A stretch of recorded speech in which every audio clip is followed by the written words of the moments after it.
yàlla may na ko ci xam-xam lool di ko ñaaral yàlla yàq ay fanam may ko wér defal ko jabar gi xam ni dañ ko rek du nga xam ne kon ñu doon daara yu jëkkee kon am nga daara bi yàgg la suñu papa Alaaji Ibrahima Sarr moo fa nekkoon bokk nañu société mo jamono yi tey ñoom ñëpp ay imam lañ fa tabarakallah ñooñu jaar nañ ci daara ji ak jigéen ñu bare tabarakallah kon daara bi daara bi yàgg la daara ji mu xam ne dafa sos lu yàgg waaw ñu biraanihi aw yu lisaani aw yu nasraanihi yéen si asal ne leen bépp ndax ndaw dénkaane la ngi ñëw ci yow daanaka taxul dara milieu bi mu nekk di évoluer environnement bi moom moo koy sóob ci couleur boppam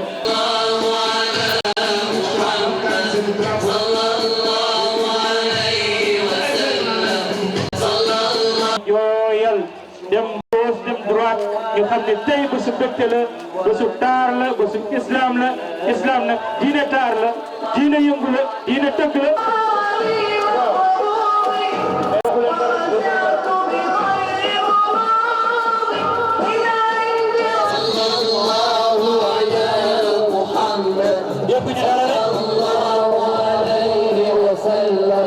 ci boo ci wax nga xam ci li ci wax moom moo lay ji ndax bërëb la boo xam ni nañ ne samp mag la ñu ne samp mag nag mën nga koo yëngal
di noppi waaye ñu ngi ñaan waaye sëriñ bi ne mi ngi ànd ak jullit yi ñaan ngeen dimbale ñu yéen ñi nga xam ne yàlla fab doole boppam teg ci seen loxo ngeen wuutu ko ci jaamam yi yéen nguur gi yàlla fab doole boppam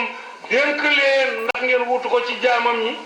duma leen sant lu ngeen mën nee na moom day du sant kenn lu mënul waaye am naa xam-xam bu wér ni yéen ñëpp seen i pexe lu ngeen tëral da ngeen ca mën a jaar am foo xam ne fii liñ bëgg dañ waaye nee na xam ni ci yéen pexe tabaarakallaa yoo xam ni yii lu ngeen xalaat ba tëral ko incha allah ñoom ñii dañ ca am lañ bëgg yàlla du jiital kenn ba noppi di rocc ci loxoom ci moom waaye yàlla du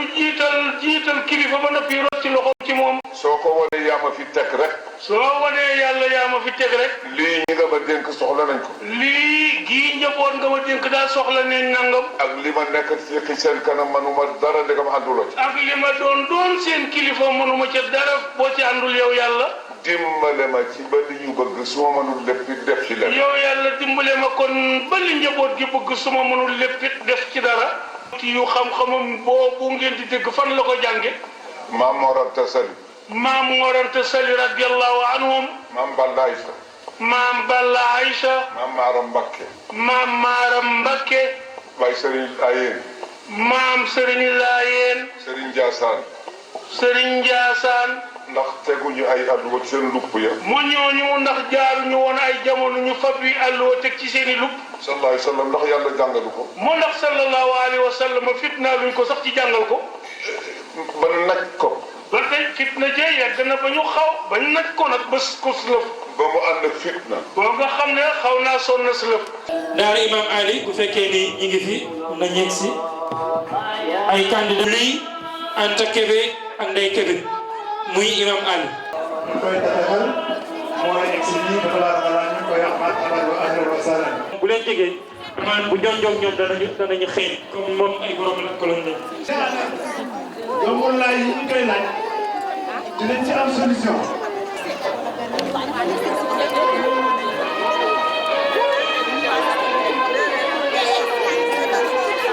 liñ naan dafa war a am daa waaye tamit léegi-léeg mu am beneen daa dégg ñu leen te dañ leen war a supporter nag ndax ñu gañu ban saar la bu ko defee kon maanaam laaj la boo xam dañ ciy diisoo bu ko defee buñ paree rek ñu jox kenn ci daara ji moom mu présenté wu daal di tontu incha allah ci li nga xam ni am na ci suñu diine ji. moo ko waxoon de moo ko ne sa saaba yi dañ gis ak ñoom. aywa boo demee nag ba jël décision ferme boo yebee nag appliqué na. Majmuatu Babou Salam. waaw. kii wax mooy Ousmane Diakhaté. Ousmane Diakhaté. bu fekkee question bi mooy saar bi yàlla subhanahu wa taala naan nit bu la abbee bul ko bañ a aal dee ko aal. mu ngi nekk sootu Maa'un. Maa'un. naam. ban baat moo ko wax. wa yamna'uuna al Maa'un. wa yamna'uuna Maa'un. Maa'un mooy lu muy firi. mooy bu la nit abbee dee ko bul bañ dee ko aal. dee ko aal. naam. kon moom loolu la tontu bu ko defee ñu déglu ñeneen ñi. Imam Ali. saar buy tere loolu suuratul Maa'un la. wa yamna'uuna al Maa'un.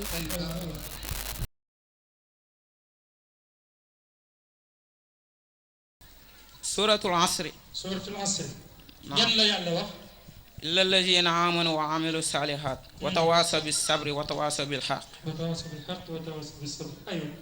kon Saliou dégg nañ lu mu tontu. na ko suñu borom waxee ci saar yi. inna allazina amanu wa amilu salihat wa tawaasaw bil xaq wa tawaasaw bis sabr. suuratul asri. illa allazina amanu wa amilu salihat wa tawaasaw bil xaq wa tawaasaw bis sabr.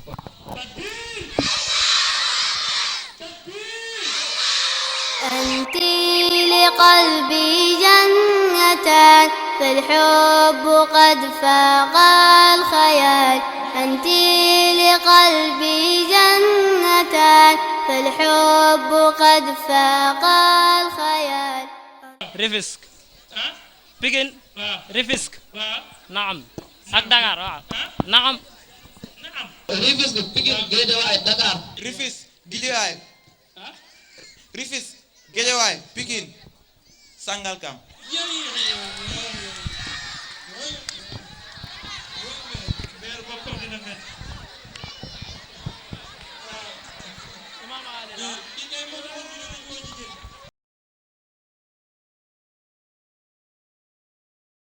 Parc de Ndioudj. aywa. Kolkoba. Kolkoba Ndeye Kébé. présenté wul. ci Muslim Junior. Imam Ali. Ndeye Kébé. salaamaaleykum. waaleykum salaam. maa ngi tudd Ndeye Kébé di jànge Imam Ali. waaw Ndeye yaa bëri jàmm waaye ay bismillah Ndeye. Parc Hann. Parc Hann. Parc Cu. loolu la waxoon. Je vous remercie. Je suis venu répondre à l'invitation de Serigne Abdourahmane Kamara et aussi le maire de l'arrondissement Alioune Badara Diouk de Djeddah Thiaroye Kao. Je me réjouis de cette cérémonie pour la bonne et simple raison que nous sommes presque à la fin de l'année scolaire. Les enfants sont en train de faire des récitals de Coran et aussi de répondre des questions. Ils sont en train de prouver que l'émission Génie en herbe n'est pas seulement réservée à la langue française, mais on les questionne en arabe et ils sont en train de répondre en arabe. Et je vois que les parents d'élèves sont là, les autorités religieuses, coutumières et municipales sont là. Et je pense que c'est des expériences que l'on doit renouveler dans maintes quartiers à travers le département de Pikine pour vulgariser l'enseignement de l'islam, parce que nous sommes un pays à 95% musulmans. Et je pense que Serigne Abdourahmane Kamara avec l'Institut qu'il est en train de gérer, est en train de jouer un rôle déterminant,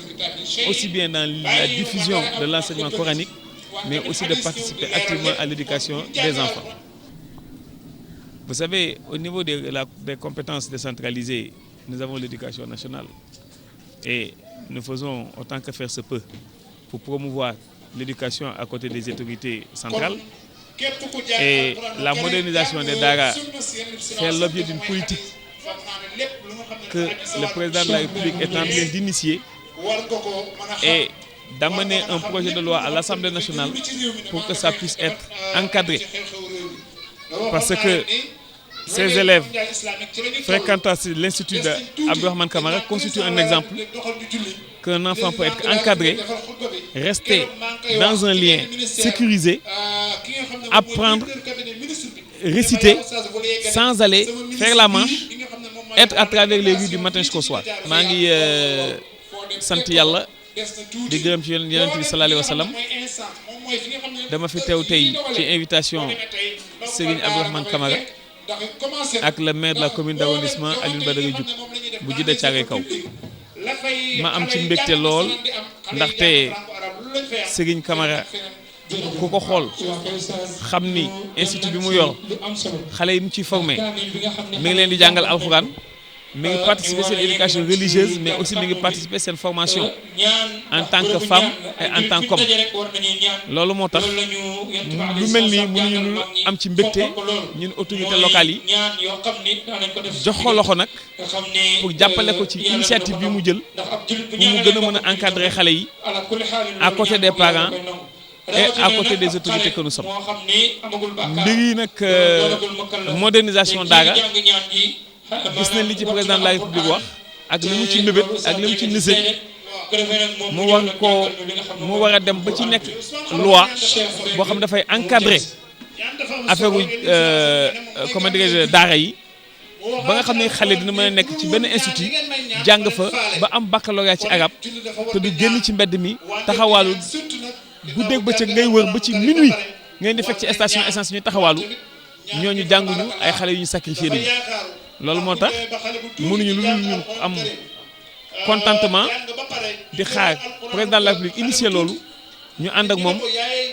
parce que jàng mooy yor réew jàng alxuraan jàng école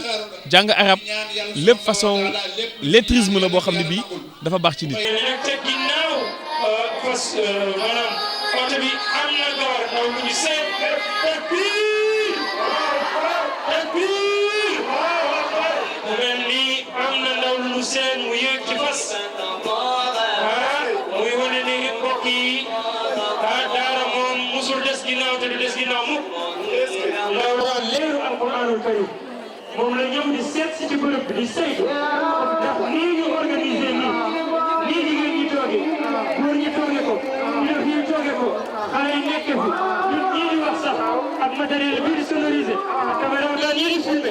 ndax niñ ko defee yàlla na ci alquran waaw waaw ñëpp ñëw nañ Ousmane lu mu lay laaj lu mu lay laaj Oustaz nee na joxe na accord ne incha allahu alquran dana ñëw ci bërëb bi leeru alquran dana ñëw takbir takbir takbir ma ngay daw ma ngay daw dama waxoon ne alquran incha allahu dana ñëw te dootoo daana ba foofu muy alquran karim di kitaabullah ci góor ak jigéen ñu fas yéene ñu indi li nga xam ni moom la yàlla wàcce woon ci kaw suuf ci dëgg-dëgg wàcce waaye muy alquranul hakim xam ngeen ni keroog ca jabalu Ndar ànd ak discipline ànd ak ngëm ànd ak taar ànd ak leer ànd ak jub ànd ak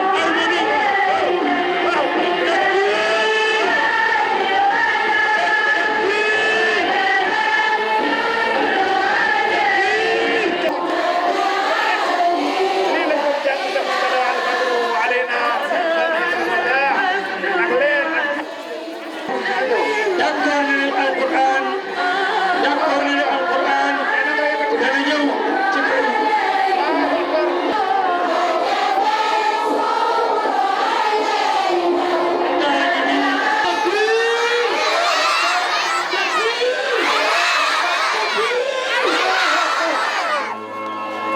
alxuraanu karim ma ngoog fa tabarakallah suy mag ñu baax ñi moom lañ yoroon moom la ñu yittewoo moo seen guddi seen bëccëg seen suba seen ngoon su mel ba mu jekk ba mu rafet jël alxuraanu karim teg ca war na jël yaram bu sell ba teg ko ci suuf ñooñu ñoo xam alxuraanu karim sa ginnaaw lii noonu la meloon ana ginnaaw lii ne dara ginnaaw lii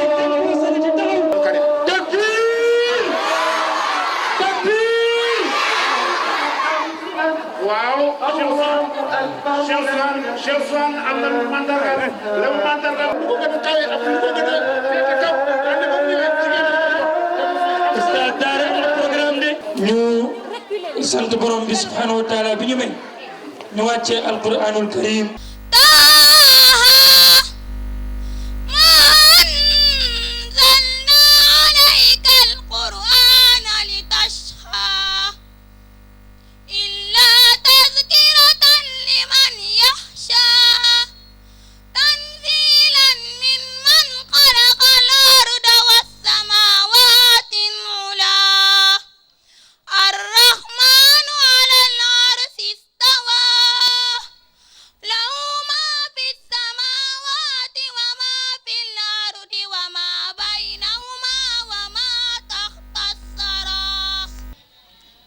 Salut au Paraclet, la miséricorde de Dieu sur terre, prince de la droiture et de la vérité, Seydina Mohammed sallallahu alayhi wa sallam. Nous nous réjouissons de vous compter parmi cette auguste assemblée, venue partager avec nous, enfants des Dara, cette journée de réhabilitation et de revivification des creusets de lumière et centres de rayonnement islamique.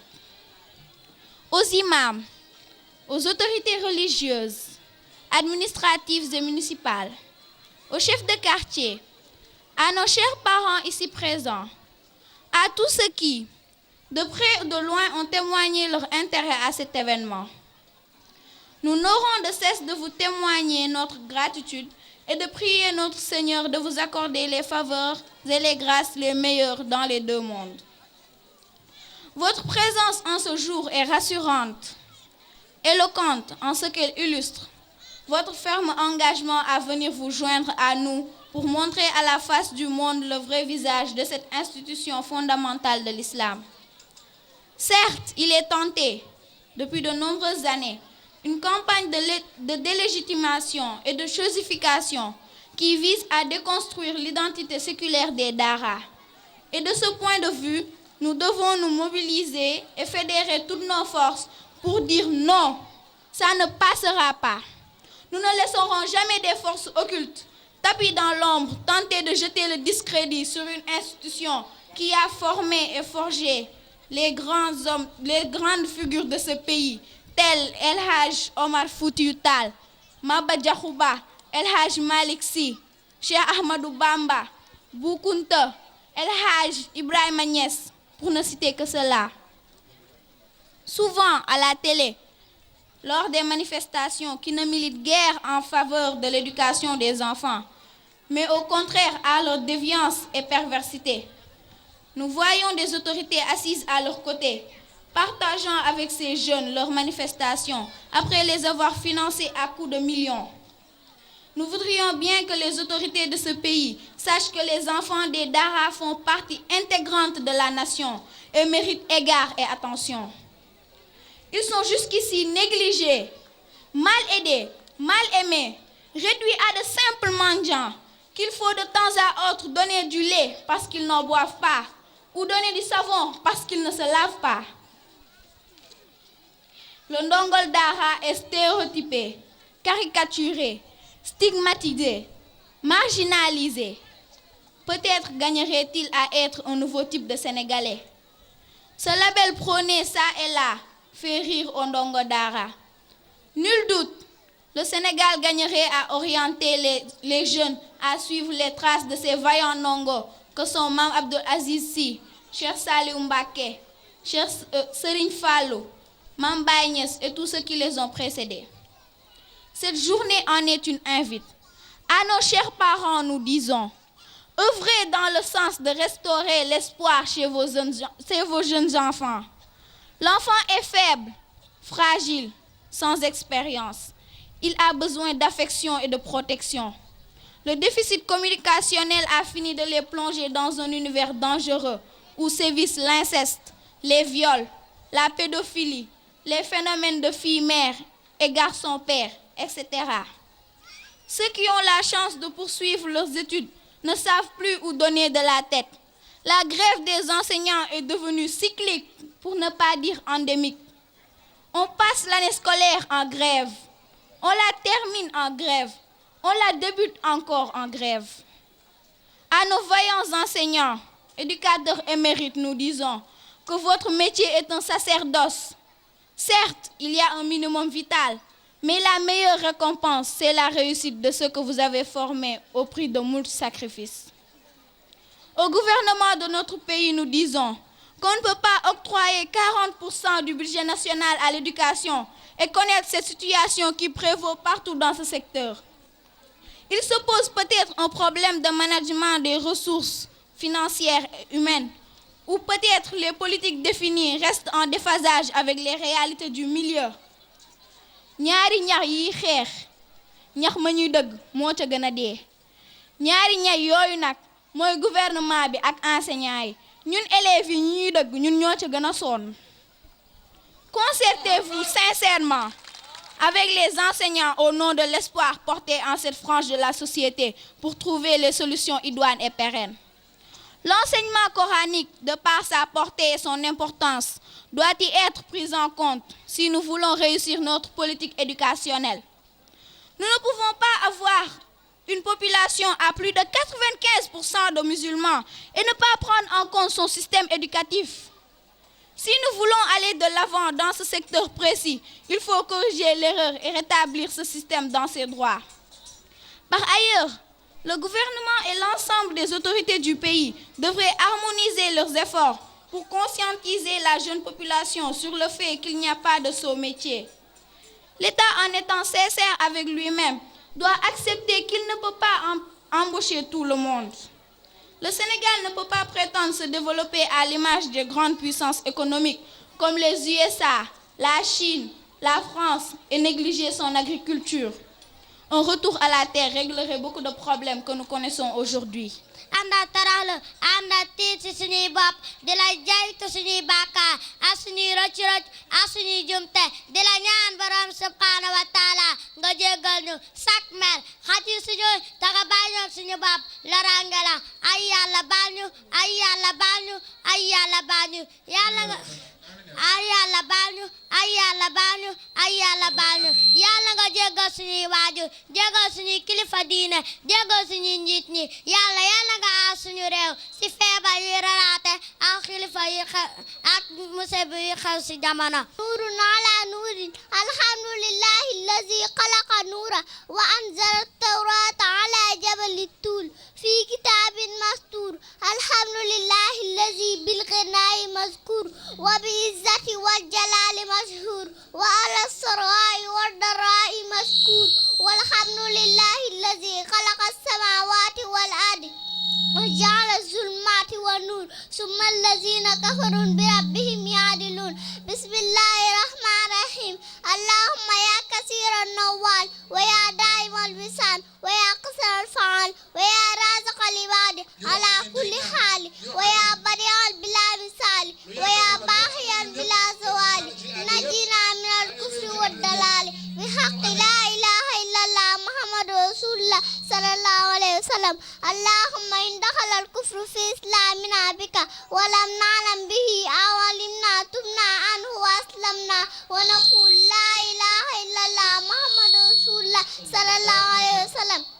اللهم إن دخل الشك في توحيدنا إياك ولم نعلم به أو علمنا تبنا عنه وأسلمنا ونقول لا إله إلا الله محمد رسول الله صلى الله عليه وسلم اللهم إن دخل الخطرة والوسوسة في صدورنا إياك ولم نعلم به أو علمنا تبنا عنه وأسلمنا ونقول لا إله إلا الله محمد رسول الله صلى الله عليه وسلم اللهم إن دخل العب والكبر والرياء والسمعة والنقصان في عملنا لك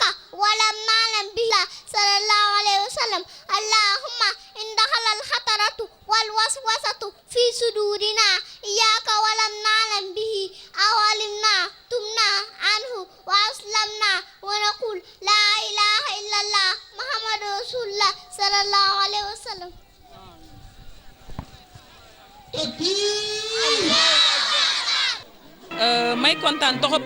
ci ñëw bi ma ñëw fii di kontaan ci journée bi nga xamante ne dañ ko jagleel daara yi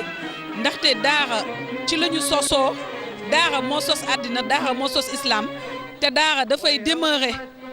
donc kontaan naa torop ci journée bi defe naa ne ñi comprendre woon ñëpp tey comprendre nañu may ñaan yàlla saxal li may ñaan yàlla ñu ko fi def ay ati at dama kontaan ci taxawaay bi nga xam ne xale yi taxawee nañ ko tey parce que siggil nañu daara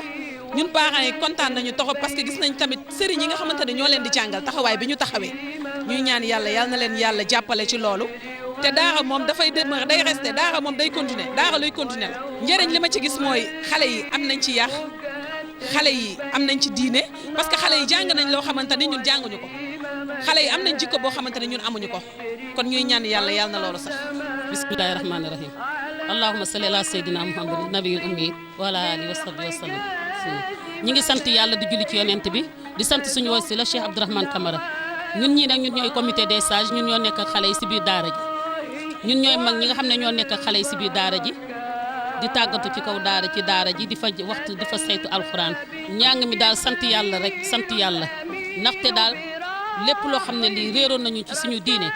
ah fi mu ne ni xam nañ ko waaw xale yi tamit ñi ngi jàppale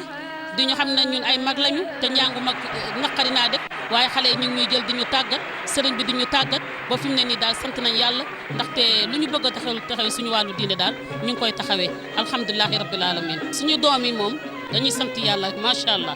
macha allah ndaxte daara ji képp koo xam ne ki fi sa doom nekk na fi rek da ngay sant yàlla waaw parce que jàngale bi nekk ci biir daara ji man de néew ma amul ci benn daara mais xam naa ne daal mën nga wër téeméeri daara boo egsee doo ko gis parce que xale yi am nañ yar am nañ diine tàggat nañ leen ci fulla ak fayda ci loolu rek lañ leen tàggat waaw fu ñu taxaw daal mën nañu xam ne doom ay ndongoy jullit lañu ay xale yu jullit lañu seen loxo set na mën nañu taxaw fu ne te rusuñu leen a présenté. daara ji mu organisé woon bés bi muy daara Cheikh Abdourahmane Camara ñu ngi ko taxawal ci 1995 kon booy seet boobu léegi def na 18 ans yoo xam ni mi ngi yëngu ci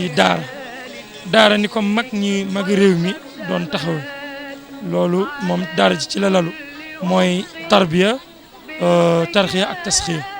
maanaam jubluwaayu daara mooy fexe ba nit ki jubóog boppam ngir mën a jubóog boromam waaye tam jubóog environnement bi nga xam ne ci la nekk ndax ab julit defar da ko war fépp fu mu nekk moo tax daara ji di yëngu ci jàngale waaye di yëngu ci yeete di yëngu ci former waaye woo ñëpp maanaam du daara boo xam ni dafa xatal maanaam ci réew mi ñi yëngu ci wàllu diine yëpp wala famille religieuse yëpp boo ñëwee di nga leen fekk benn yoon mooy yoon yu mag ñi nekkoon ak fu ñu ko mën a nekkee rek benn yoon la mooy tarixa mooy tasawuf kon ci yoon woowu la daara ji nekk di yëngu nag ci wàllu socialité ndax daara ji yemul ci jàngale ak yeete waaye dina former ay ndaw ba mu amal boppam njëriñam amal ko askan wi mu nekk bu ko defee loolu daara jàng ciy yëngu mi ngi yëngu tam ci wàllu faj ndax it dañoo nemmeeku ne réew mi problème la fi problème de santé problème la fi ndax it hôpitaux yi cher na te daanaka réew mi tamit xëy na doole gi demeewul noonu moo tax ñu yëngu ci wàllu faj alxames bu nekk daara ji dana faj lu toll ci ay milliers de personnes waaye ci faj moo xam ne faju reen yi la. waaw tey dañu ñëw pour tontul daara ndax xam nga jamono yi passé yëpp média yi ak ñu dul média sax ñu ngi dal ci wàllu daara te dal bi mooy di wane li ñaaw ci daara te daara nag ku am lu ñaaw sax am nga lu baax te daara boo ko xoolee léppam baax ndax daara bi génn Serigne Touba mu nekk bindkat nekk borom xam-xam nekk xelaatkat nekk defarkat nekk nitu yàlla daara boobu mënul baax daara bi génn El Hadji Malick moom itam muy bindkat di borom xam-xam di nitu yàlla defar ñu bari daara yooyu mënul dellu ginnaaw li fi nekk kay mooy xëy na li daara yeyoo lañ ko joxut ndax itam ay citoyen lañ nekk ci réew mi yore institution boo xam ne génn na ay nitu yàlla joxe ay preuve am jàpp naa ne daara jooju dañ ko war a dimbali ñàkk koo dimbali nag seetaan ko waajur yi seetaan ndax da ngay joxe sa doom ba pare seetaan bàyyi ko fa jullit itam ñi nga xam ne yàlla dénk leen wërsëg kenn jógul dimbali daara ñun ñëpp ñu seetaan daara état bi itam li ko waroon dëgg ci daara dafa ko loolu il faut que xale yi sonn il faut que ñu yalwaan lii rek moo ko waral ñu jógoon nag pour wan leen na leen daara am na lu baax moo waral génn bi ñu génn tuddee ko wax jot na daanaka li ci def moom sonnuñu parce que daara loolu rek la mos a am daara li muy jàngale mooy jàngal xale bi ba mu xam mu yar ko ba mu yeewu mu xamal ko loolu mooy taxawaayu daara dina ko jàngal dina ko yar waaye dina ko yee ñett yi daal mooy programme mu daara boo xoolee ci xale yi loolu nga fay fekk gis ngeen xale yi ñëwoon di wane ci wàllu war fas ñu ko yoon ci wàllu sam jàngale taar boobu mu génn ak ni ñu maîtriser li ñuy def loolu yëpp day wane ne daara li mu amee lu baax la ala kulli haal kon pour defar leen génn leen du woon lu jafe lool ci ñun parce que loolu rek moo nekk ci daara incha allah. li ñu leen di wax rek mooy dañoo juum képp ku wax dal ci daara da nga juum wala boog xamoo daara wala boog am na leneen loo tax a jóg loo xam ne bokkul ak dimbali ndongal daara situation bi mu toll nguur gi bokk na ci parce que daara institution la comme yeneen institution yi kon bu ñu amee budget bu ñuy jox ci yeneen institution yi dañ ci war a boole daara ci am wàllam daara amu ko parents d'élèves yi jël seen doom indi jox ba sëriñ daara du ñu fay dañu ñëw jox la seen doom rek daal dina la yaxam laa la laaj yomal xiyam di nga jox dara alors sëriñ daara bi war a lekk war a naan war a faju ndongo li war a lekk war a naan war a faju gouvernement bi dimbalu ko parents yi dimbali wuñ ko jullit yi yàlla dénk wërsëg tam dimbaluñ ko mais fokk yalwaan am bu ñu bëggoon yalwaan bañ am dañuy jël subvention di ci dimbali borom daara laajul lu bari loolu rek la laaj bu ñu dimbalee ndongal daara yi rek dimbali sëriñ si rek dootuñu gis yalwaan te incha allah dinañ gis résultat daara ndax daara moom yàgg na gën a résultat incha allah. labbayk allahumma labbayk labbayk la sharika laka labbayk innal hamda wan ni'mata laka wal mulk la sharika lak. لبيك اللهم لبيك لبيك لا شريك لك لبيك إن الحمد والنعمة